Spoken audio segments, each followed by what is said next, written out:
Great. Okay. So, as I said, what I want to do in the second half here is I want to look at a particular application of speech act theory that's from Ray Langton. And a little bit of background.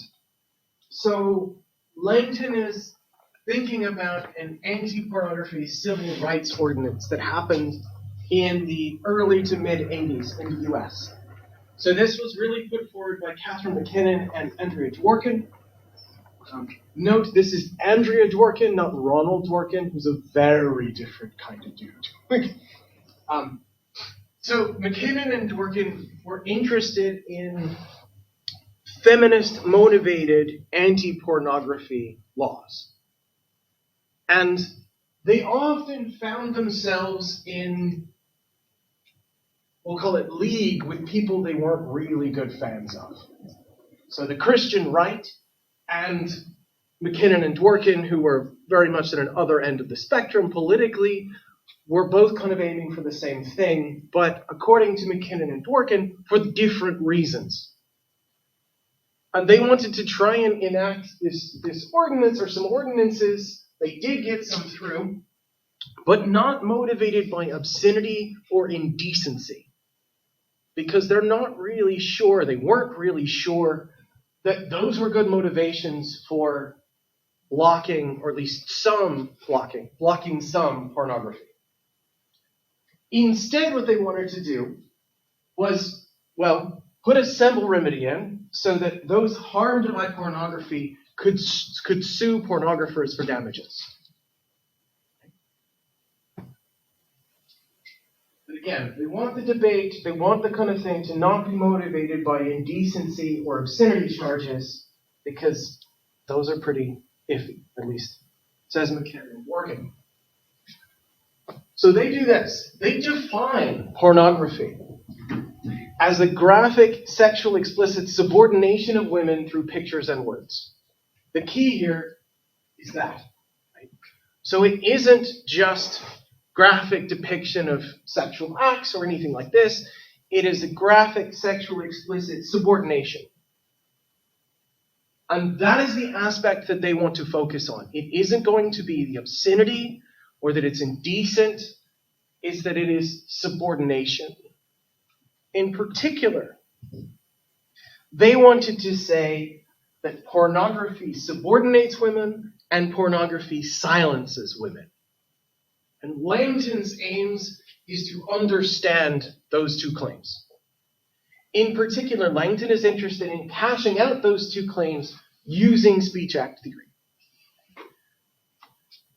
So, in the pornography subordinates women, the idea is that there's a clash between liberty of men, at least according to Dworkin and McKinnon, men to produce and consume porn, and equality, that is, women's equal civil status. But that's sort of the idea behind the pornography subordinates women claim. And the pornography silences women claim there's a conflict between the liberty of men to produce and consume porn versus the liberty of women to make certain kinds of speech acts.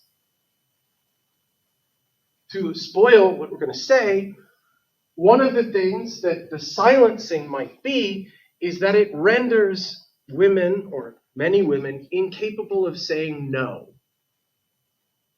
Because the act of saying no would misfire by changing the felicity conditions to make saying no impossible. The act could not go through.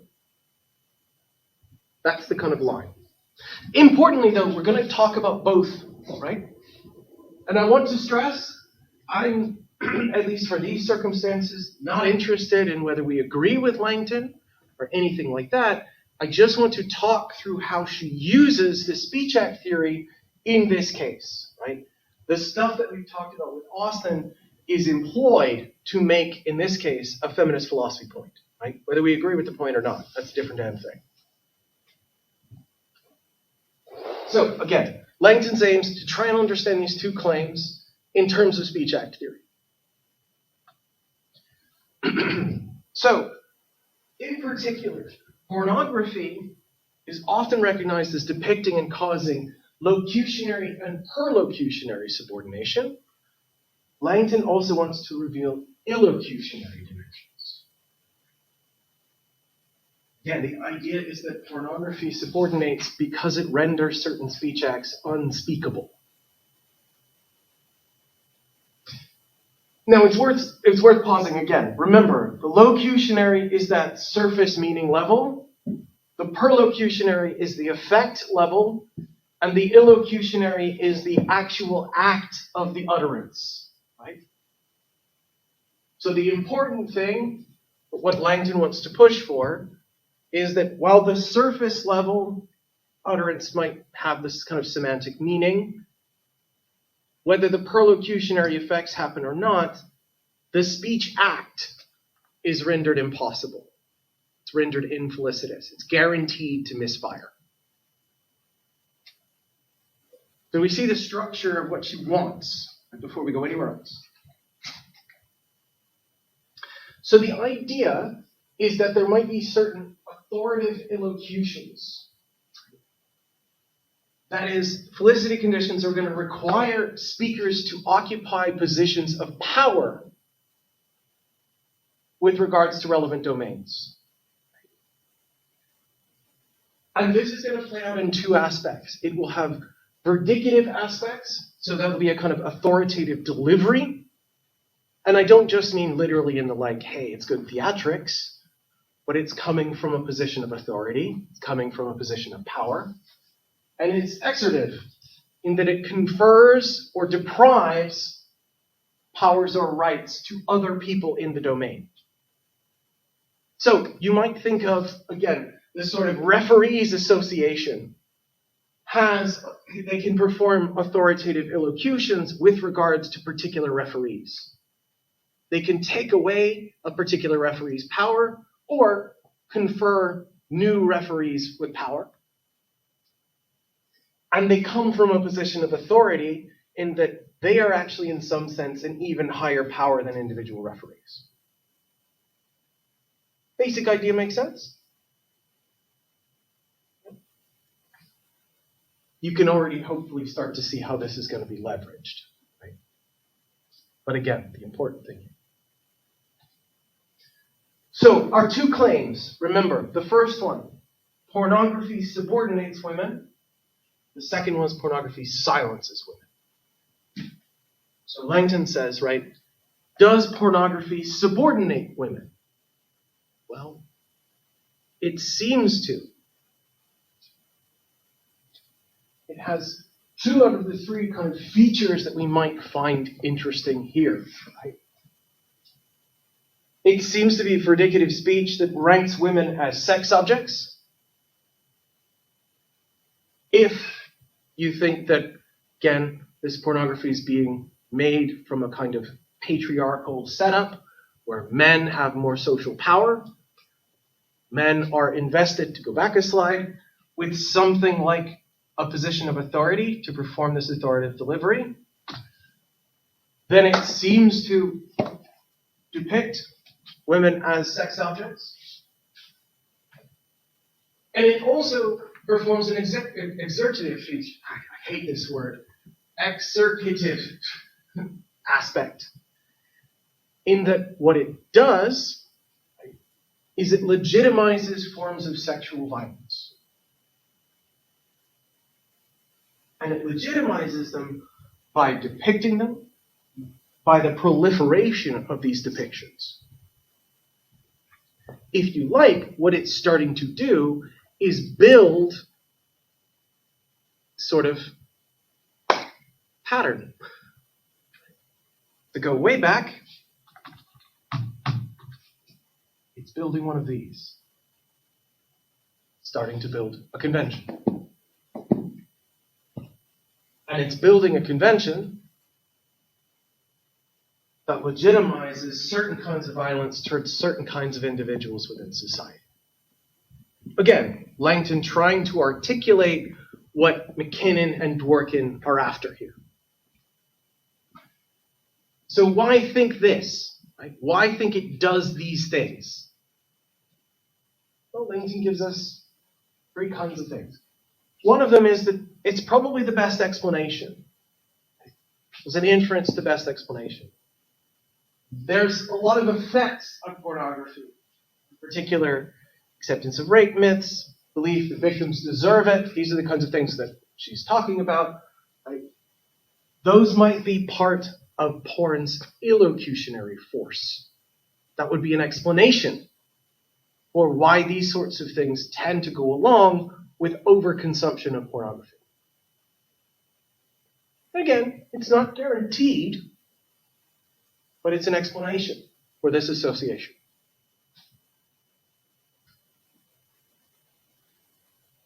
It also fits with a kind of uptake. Uptake of pornography is varied. Some people view it purely as entertainment, and that's fine. But some people view it as genuine subordination, and that's what they find exciting. And importantly, to go back again, it could just be that those who are finding it merely as entertainment aren't getting the underlying intention. Again, it's part of that best explanation idea here.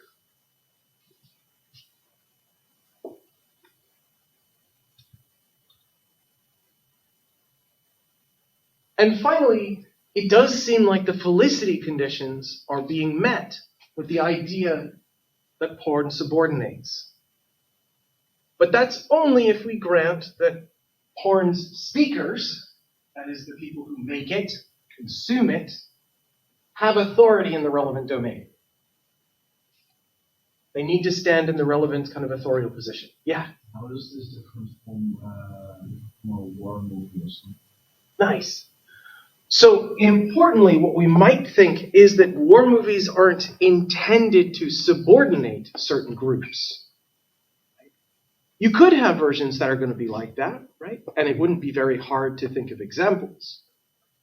But the general idea here, says Langton on behalf of McKinnon and Dworkin, is that pornography, when it's made, is designed to express these kinds of things. It is designed to be a speech act of subordination. There could be other films that will be speech acts of subordination, but that's not really what most films are like. But not to defend all the points because I just yeah, it's okay. Argument. But isn't that just an assumption? Good. So remember, the kind of argument that she's articulating here is in fact a kind of inference to best explanation. So it's like, look, we have these sorts of consequences that tend to be associated. We have these sorts of features that we can track, right? It does seem to have bits of this verdicative and exertative aspects. So it's an if, right? If you buy all of this, here's a good story. And the important thing, again, is this last condition, right? If it turns out that porn's speakers, makers and consumers, is what you should read there, right?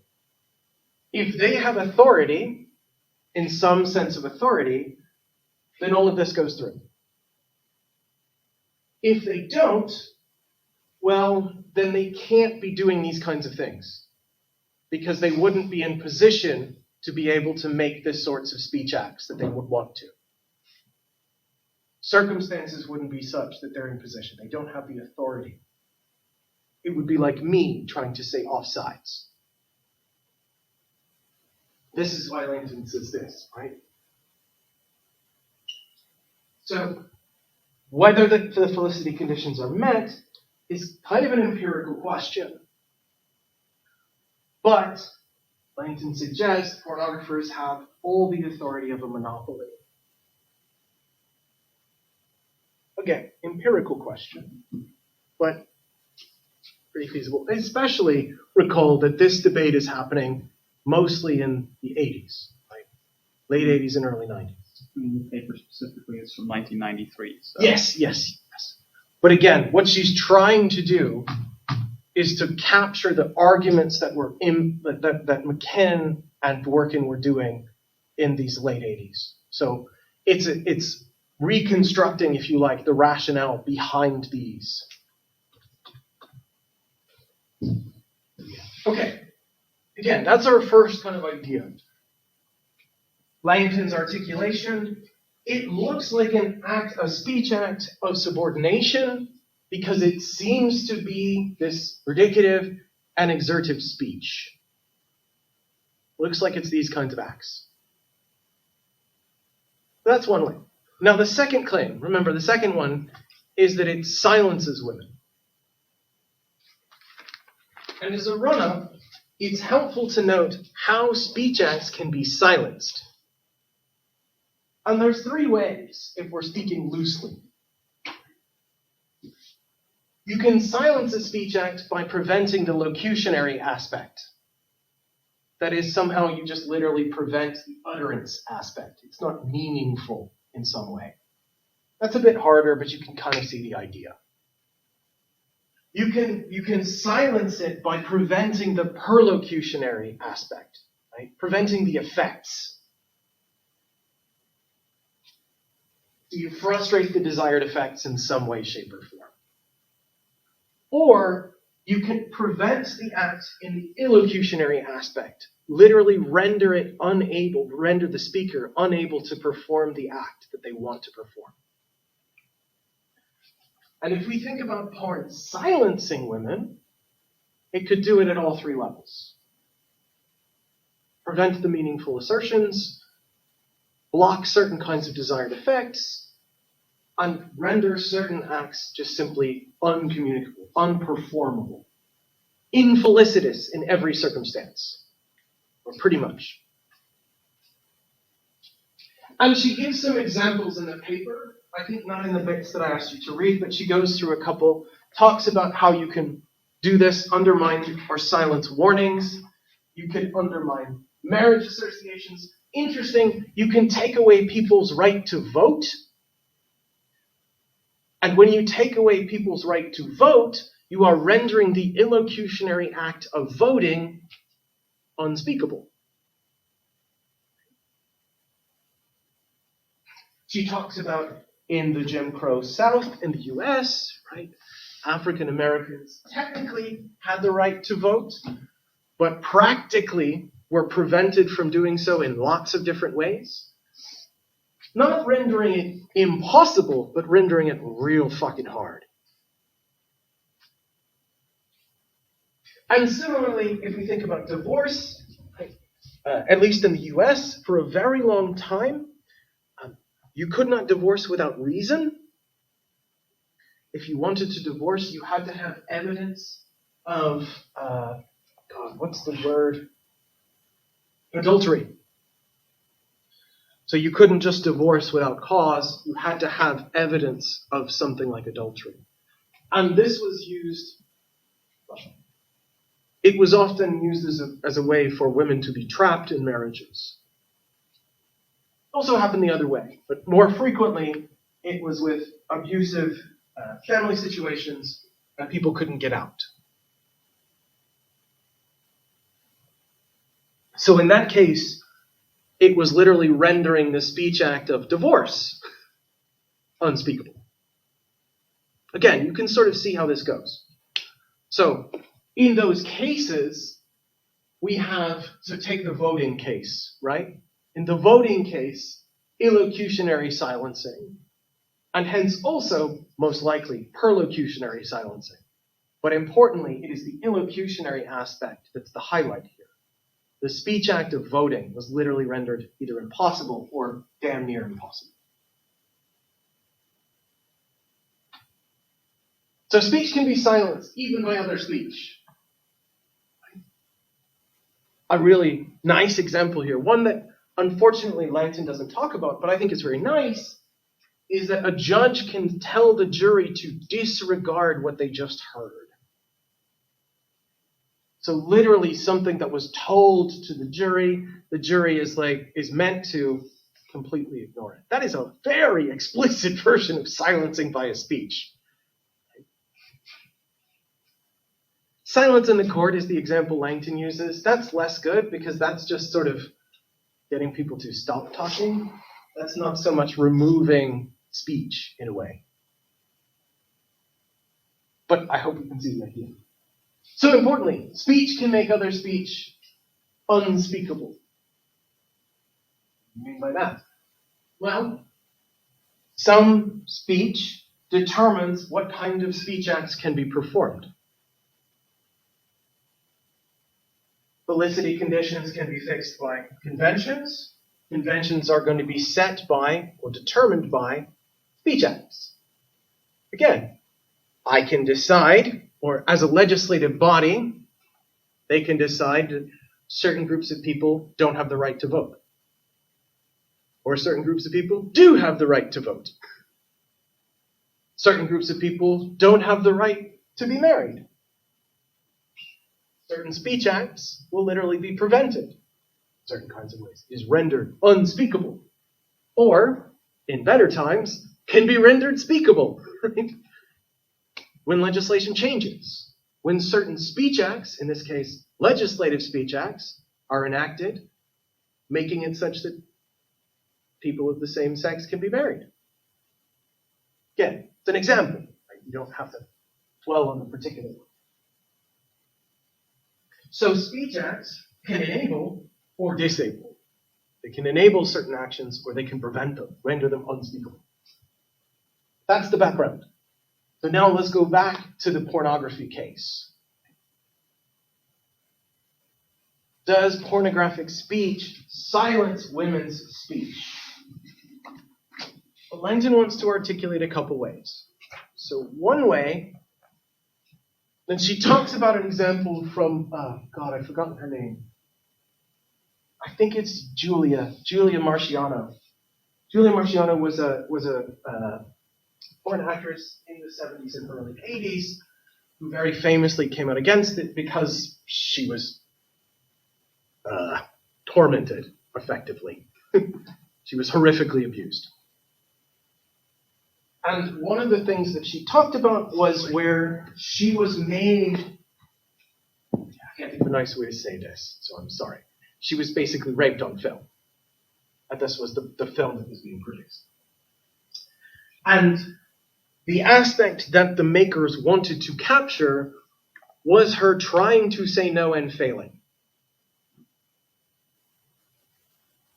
And importantly, what this kind of film conveys is that a woman's no might just simply not even be a no.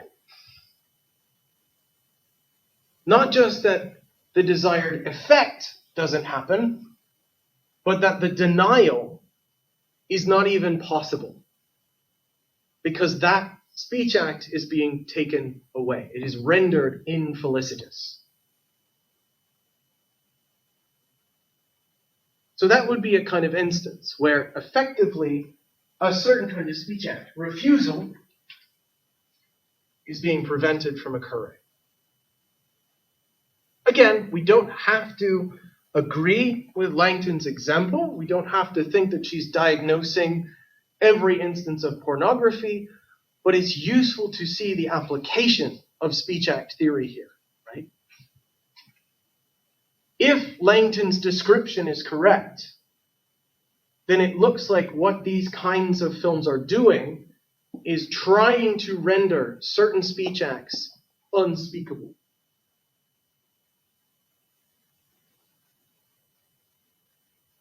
And the same thing, too, talking about Marciano's protests, her railing against pornography. If Marciano is rendered simply as a sex object, not as a person, then her protests, her railing against pornography, isn't even that. Because that kind of thing isn't performable. It would be blocked. That sort of speech act is already gone from her. Again, a slightly, I don't know if it's a lighter or a heavier example, right? You can take away the vote from people, and if you take away the vote from people, you render it so that they are unable to vote. They cannot perform that speech act. So the idea, according to Langton, is that given that we have these sorts of things lurking in pornography, that it's changing the relevant conventions, rendering felicity conditions such that women are unable to perform acts of refusal or protest, it makes sense to say that it is silencing women. Pornography is going to set felicity conditions for refusal and protest that render it such that women will not be able to perform those speech acts.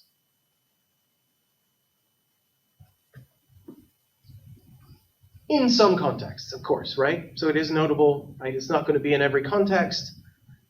It's a pretty restricted thing. But even still, if it does these kinds of things, then, and here's the real cool part, to go back, if it does this, right? If it's rendering certain speech acts unperformable,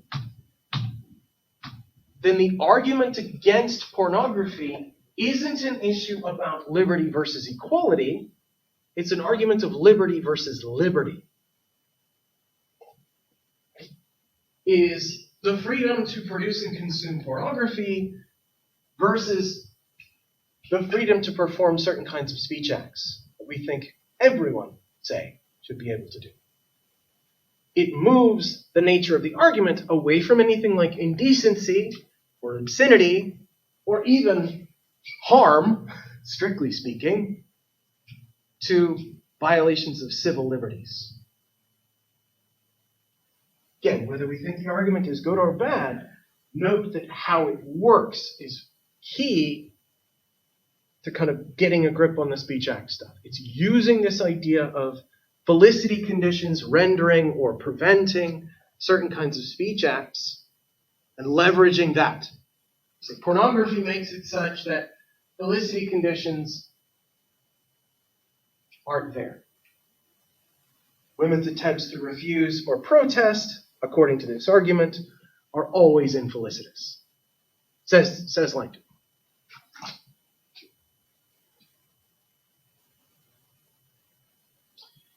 But of course, or importantly, much like with the previous argument, right? The one where it was about subordination,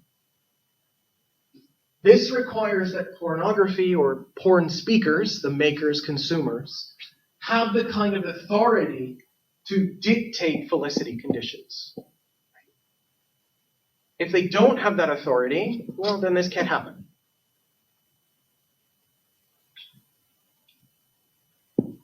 Okay, so what do we get? We get two lines of thought that Langton articulates. The first one, again, is this claim that pornography subordinates women. And the thought was, look, speech can be an action, speech can subordinate, when it has these kinds of forces, and it seems to do this. It ranks women as inferior, it legislates or okays certain forms of discrimination. In that sense, it looks like it's problematic. Looks like it's subordinating.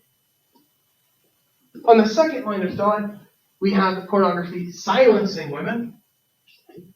And the line here is that since speech acts can silence other speech acts, can render them always infelicitous, well, it looks like what's happening, at least in some cases, is that pornography might be understood as rendering infelicitous certain kinds of speech acts to women in certain contexts, and hence its silencing. Both of these hinge, at least partially, on porn speakers, consumers, makers, etc., having relevant authority. If they don't have the authority, then they can't do the subordination because they won't have the kind of predicative and exergative force, and they won't be in position to advocate or dictate felicity conditions. Okay, so again, what I want to emphasize here isn't setting aside whether we agree with Langton or not, it's to see how she's using the theory to make these arguments. locating the problem at the level of the illocutionary force. To go back, when we think about the silencing, this is super useful. To note that the silencing can either be at the level of the utterance, desired outcome, or act itself. It's an interesting thing, and it's very potent to note that difference. And this only makes sense if we accept that at least in some cases, we have performative utterances rather than merely constative ones. We're not interested necessarily in the truth or falsity of the utterance. We're interested in what is it doing or trying to do. Okay. So before we go anywhere else, pause. What questions do you have for me on the Langton there?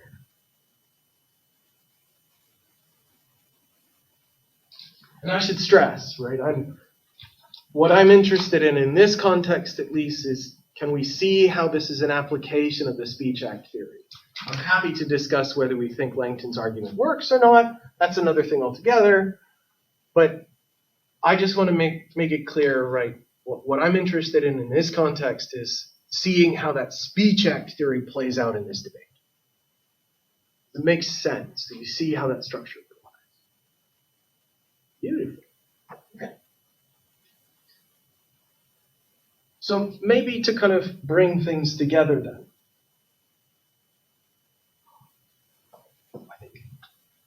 Okay, good. So what we've been thinking about today is, again, moving away from just the semantic aspects of language. So just thinking about when assertions or sentences are going to be true or false, which again is really hard, right? We were already running into difficulties with discussion about meaning and truth aptness when we were thinking about just proper names. We've pivoted a little bit, and we're looking now at other aspects of language. Today, we looked at when we do things with language. Not so much when it's true and false. What I want to talk about next week is related, and it's a little bit of a combination of the semantics that we talked about before and the doing that we've talked about this week. So in particular, I want to talk to you about Grice's big program. So Grice is aiming at trying to give account of semantics, but also talking a little bit about how we can use language to do things. And the thing that we're going to read, Grice's Logic and Conversation, is really about how language works in a social setting, very broadly construed. And it's about an additional aspect of language that we'll call pragmatics. So an easy example of the difference between semantics and pragmatics is to make a bad joke, right? If I tell you that Brittany had a baby and got married, the semantics of that statement doesn't have anything to do with any temporal ordering. It could be such that she had the baby and then got married, or that she got married and then had a baby. Either is compatible with my sentence. But of course, if you hear it, Brittany had a baby and got married, that's really strongly suggesting that's the temporal order. Baby, marriage. The aspect that's pushing that is this pragmatics. It is not part of the meaning. It's something about the way we use words and how we talk. That's what Grice is interested in. I really strongly suggest giving this paper a read. It's very cool. It's very readable. Grice is very, very readable. And it's building on this same kind of stuff that Austin was talking about, but it will not use notions like illocutionary and perlocutionary and locution. I know, thank God. This is why I never remember what the fucking differences are. So we're going to be talking about bribing calls. Exactly. Right. So yes, have a read of this for next week. Yeah. I have a question about. Please. Doesn't it seem a little bit of that it's a bit of circle regonation with the authoritative force, because if you have authority, you can subordinate, and you subordinate because you have authority, kind of, like the guy did it down in real simple terms. Yeah. Because if you wouldn't have the authority, none of this would be possible to begin with, right?